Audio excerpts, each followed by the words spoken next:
Hi friends, welcome back to my channel ABC vlogs. ఈరోజు అయితే ఇది వచ్చేసి మాచర్ల కంప అనమాట. ఇది ఆంధ్రాలో మాచర్ల కంప అంటారు, తెలంగాణలో ఏమంటారు తెలుసా మీకు? వయ్యారి బామ అంటారు అనమాట. అయితే దీన్ని దేనికి వాడతారంటే మరి ముఖ్యంగా మనకి ఏదైనా గాయాలు అయితే ఆ గాయాలు నయం చేయడానికి దీన్ని అయితే ఎక్కువగా వాడతారు అనమాట. దీన్ని ఏం చేయాలంటే ఈ ఆకులన్నీ మంచిగా తెంపుకోవాలి. మీరు రోడ్డు పక్కల బాగా కనపడుతుంది ఈ మొక్క. ఈ మొక్కని మంచిగా ఇట్లా అన్ని ఆకులన్నీ తెంపుకొని ఆఫ్ చేసి ఓకే.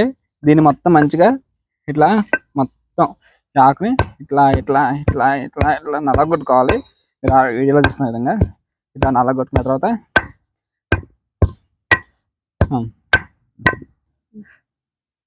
దీంట్లో మనకు కొంచెం పసుపు యాడ్ చేసుకుంటే యాంటీబయాటిక్గా బాగా పనిచేస్తుంది అనమాట. ఈ పసుపుని ఇట్లా యాడ్ చేసుకోవాలి. యాడ్ చేసుకుని ఒకసారి అట్లా కలపాలి.